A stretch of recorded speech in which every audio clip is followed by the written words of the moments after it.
গায়ে ফোটা যে কোনো বিষাক্ত কারণে তাই মুসলমান ভাইজান তাতে উপরে দেবে চাচা, চলো উপরে দেবে। তোমার মনটা এত চঞ্চল উঠছে কেন? কেন কৃষ্ণময় ভবিষ্যৎ চিন্তায় আমাদের উপর ছেড়ে দিয়ে বলুন চাচা। কার কথা কার কথায় কেন আপনি ভাবছেন? কার কথা কি যেন বলে গেল ওই ছেলেটা? जो शीशे से पत्थर को तोड़ता हूँ। बाबा বড় গাছ হয়ে তুমি এত ভীতু?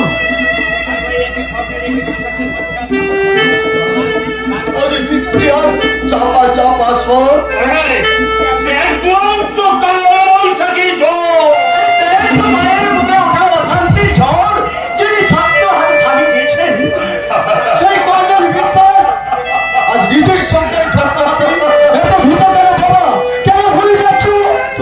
জীবন সংগ্রামের সৈনিক আমার হাতে ধরে নিন একই পার্টির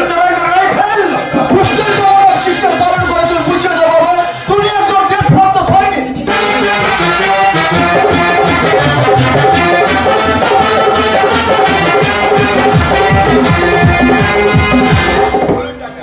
বলুন চাচা কিসের কারণে আপনি অন্যায়ের প্রতিবাদ করতে ভুলে যাচ্ছেন? একমাত্র প্রতিবাদ না করি তোমার মতো লোক মানবেরা দুচোখ ভরা চোখের জোর। আরে কুশল সৈনিকের চেয়েও আজ আমার বড় পরিচয় কি জানি? আমি এক কন্যাদায়গ্রস্ত পিতা। এখন সবচেয়ে বড় কর্তব্য হল সেই কন্যাকে উপযুক্ত পাত্রে দান করে স্বামীর ঘরে তার হাসি মুখ দেখে জীবন সার্থক করা। আপনার জীবন সেই সার্থকতার দুয়ারে পৌঁছতে পারেনি। কি বলছো তুমি? কি বলছো তুমি? আমার জীবন শত দুঃখের আগুন পাথারে নিমজ্জিত হয়েছে। কষ্ট করে বল কি দুঃসংবাদ তুই বই এনেছিস? কি হয়েছে বলো? বল। আসবে না মেসমশাই, বর আর বরযাত্রী আসবে না।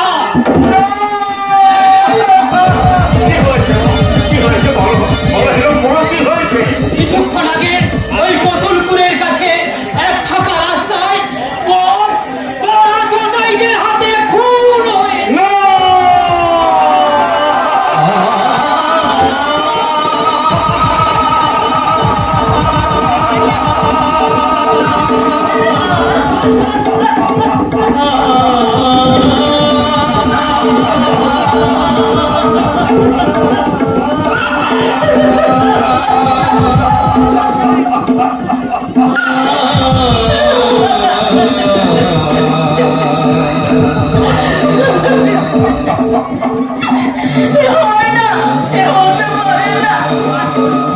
আমার জীবন সূর্য আগে কষ্ট চলে গেল।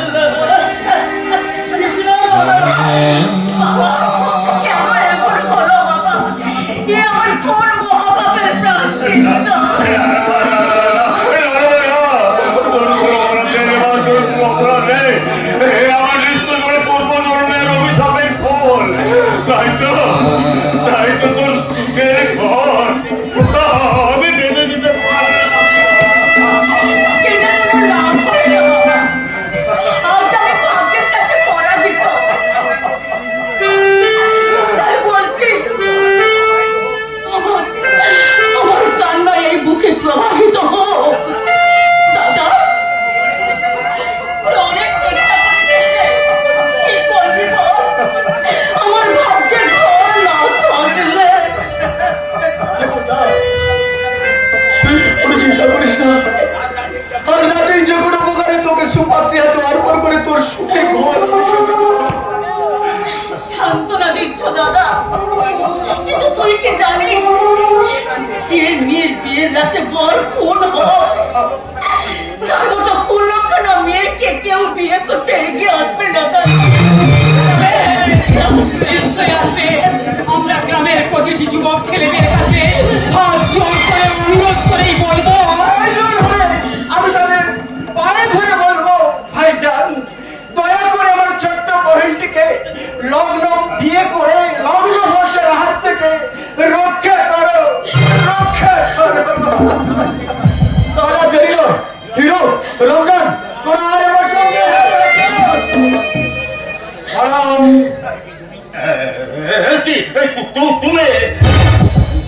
এরম আপনাদের নির্বুদ্ধিতা দেখে না সে থাকতেই পারলেন না। মানে হাতের কাছে সুপাত্র থাকতে যারা কিনা এত গভীর রাত্রে ছুটে যায় গ্রামে গ্রামে পাত্রের সন্ধানে। সুপাত্র? আপনি কার কথা বলছেন? কেন যদি বলি আপনার কথা? আমার কথা? নিশ্চয়ই একমাত্র আপনি পারেন এই মহাবিপদ থেকে আজকের এদেরকে উদ্ধার করতে। কিন্তু কোনো কিন্তু নয় মশাই। আরে বন্ধুর বোনের বিয়ে মনে শুধু আনন্দ আর ভুলভোজ করা নয়, বিপদের সাহায্যে বন্দির হাতের হাতটা বাড়ি দেওয়াই আসল কর্তব্য। হ্যাঁ ভাই, তুমি তো ঠিক কথাই বলেছো। তুমি আর অবাক করো না, তুমি ছাড়া আজকের এই বিপদের দিনে তোকে আমার বলার কিছু নেই। ও যদি ওদের কথাটা তুই বুঝতে পারছিস না রে কুশল, আমি একটা লগ্ন ভ্রষ্টা কুপা মেয়েকে বিয়ে করে নিজের বিবেকের কাছে ছোট হতে যাবে কেন? দাদা, এই দাদা, তোদের সব চেষ্টা বন্ধ কর। বিয়ে আমি করবো না, আমার পর আমি নিজে বেঁচে নেব। দাদা বেঁচে নেব।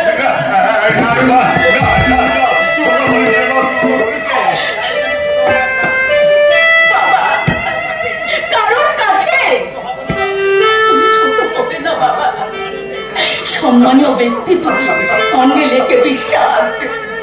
আমার মতো একটা সামান্য মেয়ের জন্য কেন তুমি সবার কাছে মাথা নত করবে? হতে পারে না বাবা,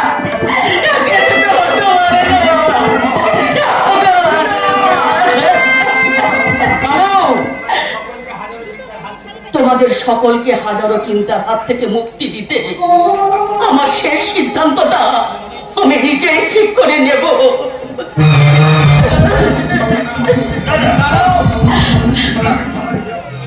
তুমি ইতস্তত করেছি বটে, কিন্তু কোন নেতিবাচক সিদ্ধান্ত তো নিইনি। আরে আপন নেতৃত্বের উপরেই তোর ভগবান আমার আল্লাহ দিয়েছে।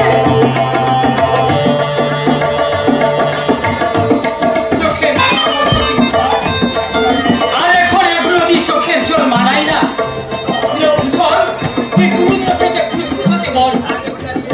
হ্যাঁ, আমি এখন যাচ্ছি হিরো।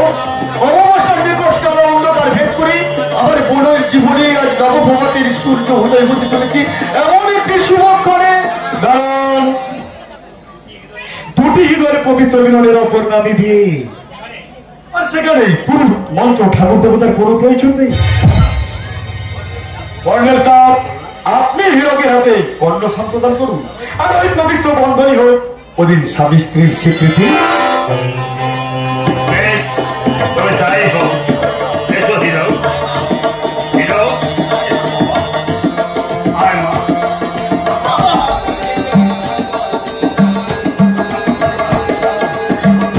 মাথার উপর পেশ করে দেবদেবী এবং সামনে উপস্থিত হাজার হাজার নরনারায়ণকে সাথে রেখে আমার একমাত্র স্নেহের কন্যাকে আমি তোমার হাতেই তুলে দিলাম।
কি নাম তোর?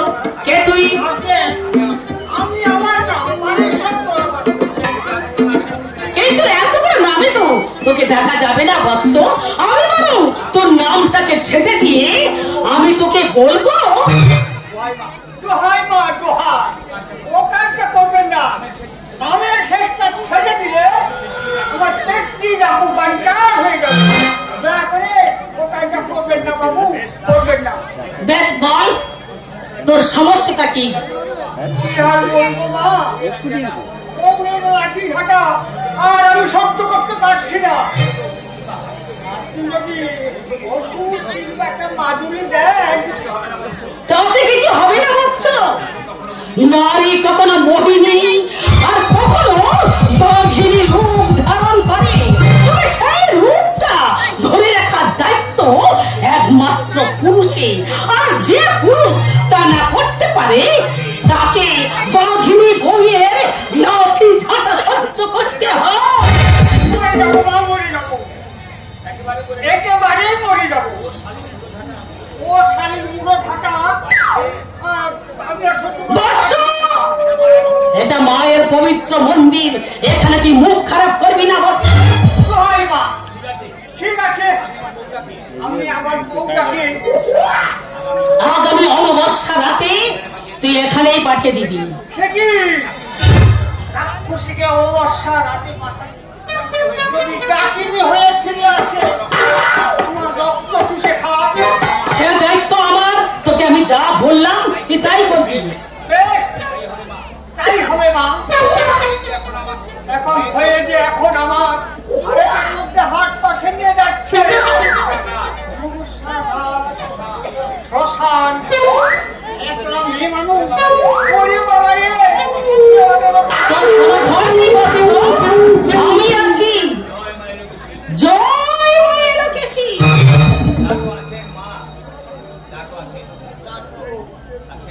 আছেন মা, কিন্তু আমার বউ যে একটা না থাক।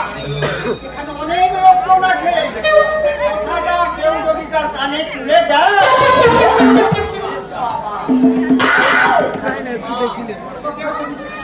রক্ষা করিস মা, রক্ষা করিস। জয় তুই মা। মা গো, তুই আমার কথা শুনবি মা? পরমী চরণে মা তো। আয়ুষ্মান ভব। বল বৎস, কে তুই? কি নাম তোর? আমি জয়পুর হাসপাতালের ডাক্তার অনুপম সিং। ডাক্তার?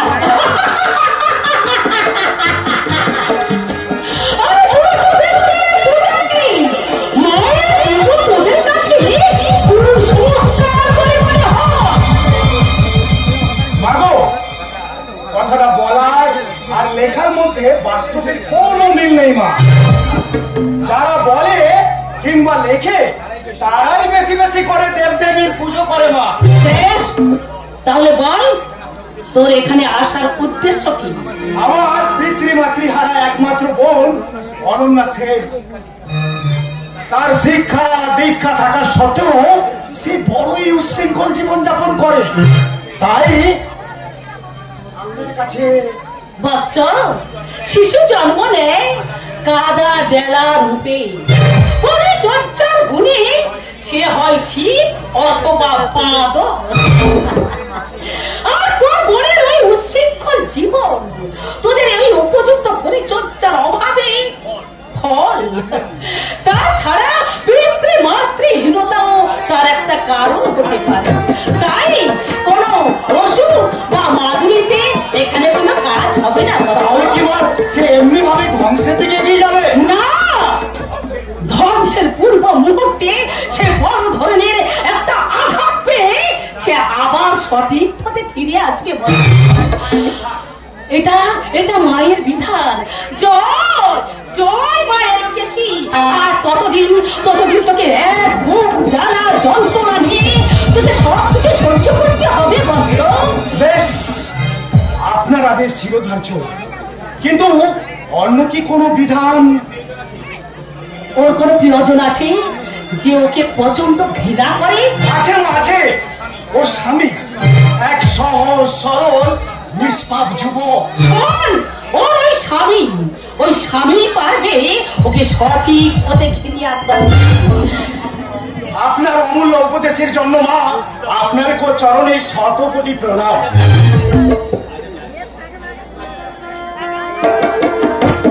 আজ আমি আসছি মা, কিন্তু আবার আমি আসবো।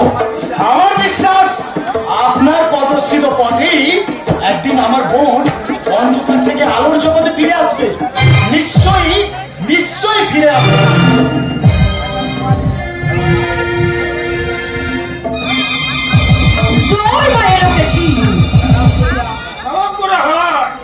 আপনাকে ছোট করবো না, আপনি না লোকে অনেক অনেক উপরে কে তুই? কি চাস এখানে?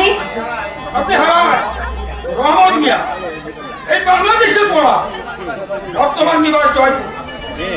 আপনার তো অনেক নাম সুবিধা, একবার দেখার লোকে সেমন সামলাতে তাই হাতে গুটি গুটি বাড়ায় আমি চলে এলাম। তোর উদ্দেশ্য কি? এমন কিছু না, একবার দেখার লোকে। মিথ্যে কথা, মিথ্যে কথা। তোর অন্য কোনো উদ্দেশ্য আছে? জয় মায়ের বেশি, জয় মায়ের বেশি। বিশ্বাস করেন রাজা, আমি মায়ের মন্দিরে তুই গুপ্তচর বৃত্তি করতে এসেছিস বৎস। তোর অপরাধে কোনো ক্ষমা নেই। আমি হার এই মুসলমানের পোড়া বলে আপনি আমাকে এই কথা বলতে পারেন রাজা? জাতের কথা বলি, ধর্মের সুস্থ লোকদের পারবি না। আপনি হার আমাকে নামটা শুধু নাম নয়, আমি তোর কামটাও জানি। তাই তো তোর উপর আমার 6টা চোখ সবসময় দৃষ্টি রাখছে। 6টা চোখ? কোথাকার মায়েকে মজা তুই সেদিন বুঝতে পারবি আমার যেদিন আমার এই 6টা দৃষ্টিতে তোর মহাভাবের প্রায়শ্চিত্ত হবে। এখন তুই যা এখান থেকে। তা যাচ্ছি মাজা, তবে আপনি হয় আমাকে ভুল বুঝলাম। বিশ্বাস করে দেখেন মাজা, এই মুসলমানের পড়া এই রহমত মিয়া আপনাকে কোনো খেতে চাই না মাজা, কোনো খেতে চাই।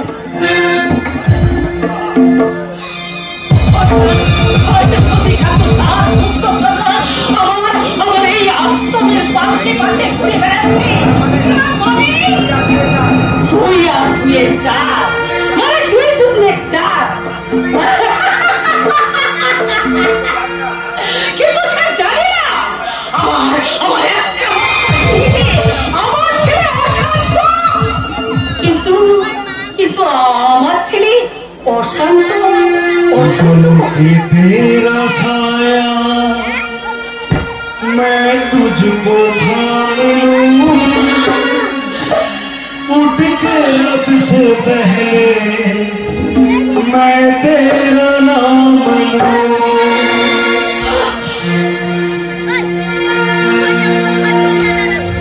बन के तेरा साया मैं तुझको थाम लूं, उठ के लब से पहले मैं तेरा नाम लूं।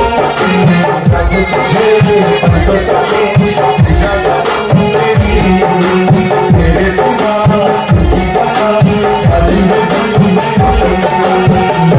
तेरे सपनों में चला, तेरी उंगली पकड़ के चला, चलने वाला मेरी माँ न तेरा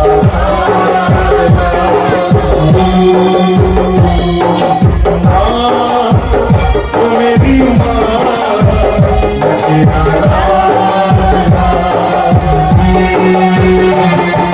স্নেহের ছায়ায় ভালোবাসায় ঢেকে রাখেছে, অনেক জ্বালা শোয়েও বুকে ঝুলিয়ে রাখেছে।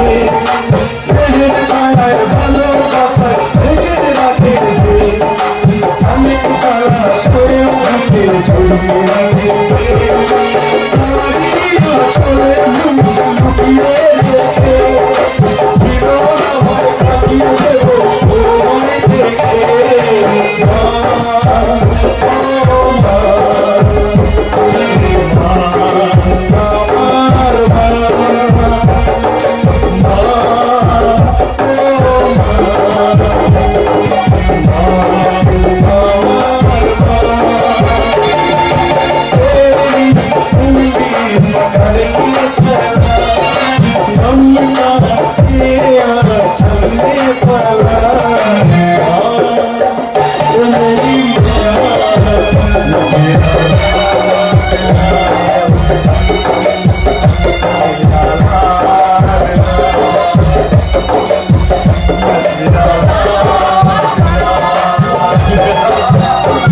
সেই শয়তানকে আমি শেষ করবো। না শান্ত না, ওই শয়তানকে শেষ করে দেওয়া মানেই তো ওর পাপ থেকে মুক্তি পেয়ে যাওয়া। কিন্তু আমি তা করতে দেব না শান্ত, আমি তা করতে দেব না। আমি চালা যন্ত্রণা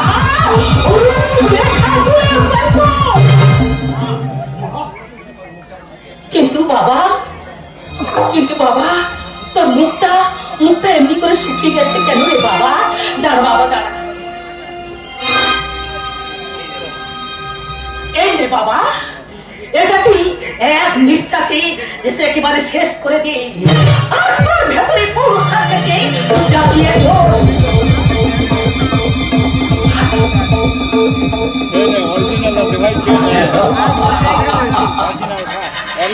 পৃথিবীর সবচেয়ে সেরা জিনিস যে কখনো মানুষের সাথে বেইমানি করে।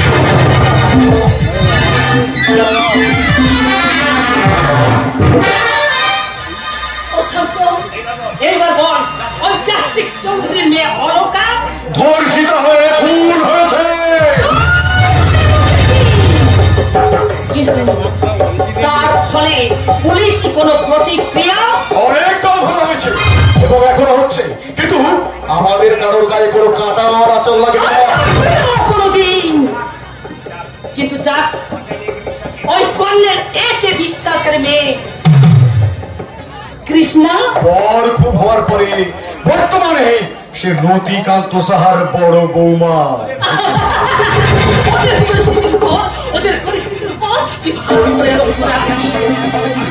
আর ছোট ছেলের রূপক তার বাবার বিরুদ্ধে অস্ত্র ধরাতে আমার বরের প্রথম চাল।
Yeah.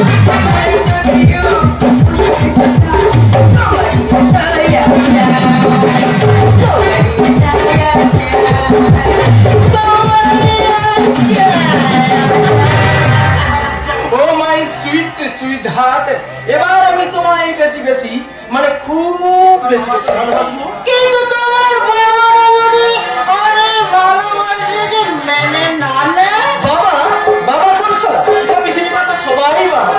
আমি আজ বিয়ে করলে তোমায় কাল ছেলের বাবা, তাহলে সেই বাবার কথা শুনতে হবে, এমন গ্যারান্টি কি আছে? কিন্তু তুমি তো তোমার বাবার কথা মতো বসবে। তুমি কি পারবে তোমার বাবার উপর এই সমস্ত কথা বলতে? তোমার জন্য আমি সব পারবো। প্রয়োজন হলে আমাদের ভালোবাসায় ব্যাখ্যা দিলে ওই সারা বাবার বাবাকেও ছেড়ে কথা বলবো। আমি জানি জানি, আর সেই জন্যই তো তোমাকে এত ভালোবাসি। সারা জীবন তুমি আমায় এমনি করে ভালোবাসো। নিশ্চয় নিশ্চয় করে ভালোবাসো।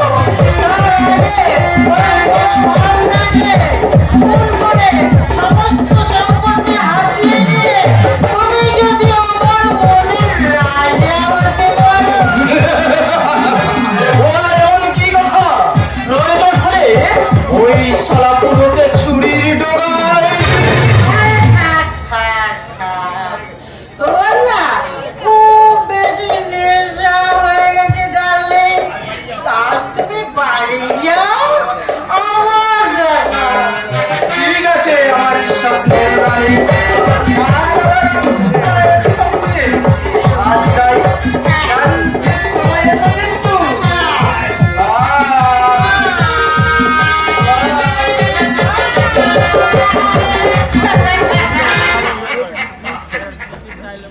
বাহ, চমৎকার চমৎকার তোমার অভিনয়, সত্যিই তুমি অনন্য। আমার পরীক্ষায় পাস করতে পেরেছি। আরে একেবারে ফার্স্ট হয়েছো ডার্লিং। আরে এই স্থানটা ধরে রাখতে পারলে তোমাকে আমি বিয়ে করে সোজা সুইজারল্যান্ড চলে যাবে। আমি সেই স্বপ্ন দেশে পাড়ি দেওয়ার জন্য আমি সব কিছু করতে প্রস্তুত। আর সেই সব কিছুর বিনিময়ে আমি শুধু তোমার চাই ডার্লিং।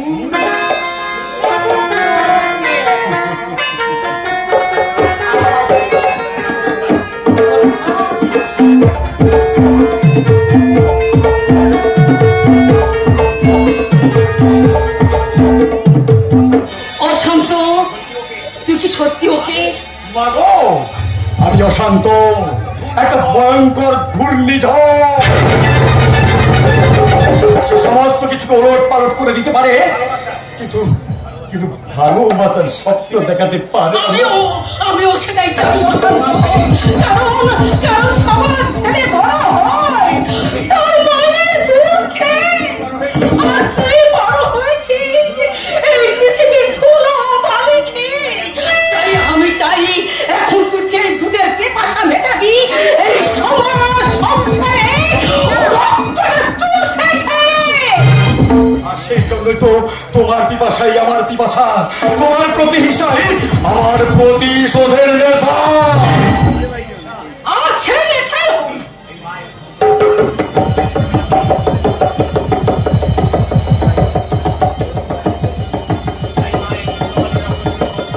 আর মায়ের মনটা জানিনি রক্ত তিলক হোক তোর বর্ম, আর দেবী মায়ের প্রতিহিংসা পূরণে হোক তোর একমাত্র কর্ম।